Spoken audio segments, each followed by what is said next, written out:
بیا د اور لګېدو خبره وکړه، د بوټو د نه کټ کولو. خو داسې غریب خلک دی چې د هغوی دلته ځمکې دي په دې ځایونو کې. هغوی وایي چې که دا ځنګل راوختو نو د حکومت دا ځای هم زموږ نه قبضه کوي. بیا د هغې د وجې نه دا اور هم هغوی په دې وجه لګوي چې دا بوټي لرې شي، چې یاره موږ د خپل ځای حواله شي. نو یو خو هغه خلکو ته داسې څه پیدا ایم پی صاحب هم څه څونه پکار ده چې هغه غریب خلک دی. حاجي صاحب خو لکه دا دی چې اوس ماشاءالله ښه برابر دی، نو د ده خو ذهن کې لکه هغه ډېر ښه خاکه ده.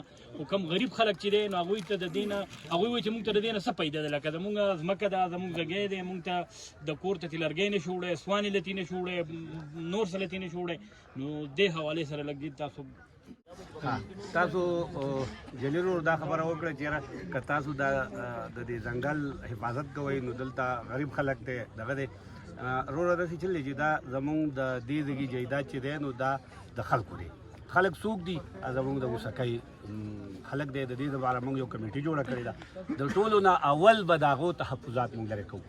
داسې هېڅ کار به ګورنمنټ په دې ځای کې نه کوي چې زمونږ د کلي د یو ماشوم هم تحفظ به لرې کوو.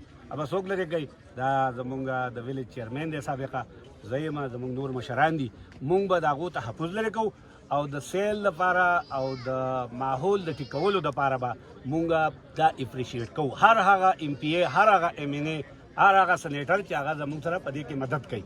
بل د خلکو د جایداد خبره ده نو د هغوی په صلاح باندې به مونږ کار کوو، د هغوی په مشوره باندې. د هغوی چې مشوره نه وي نو هغه به نه وي.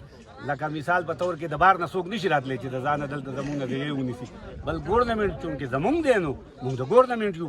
که د ګورنمنټ یو داسې منصوبه مونږ نه راوړي چې په هغې کې مونږ ته پیدا نو قوم زمونږ کار دی، د قوم رضا کول زمونږ کار دی، د قوم تحفظات لرې کول دا زمونږ کار دی، او منصوبه جوړول دا د ګورنمنټ کار دی. چونکې نمایندګان زمونږ چې کم دی نو په دې وخت کې همایون خان دی، ایم پی ای دی.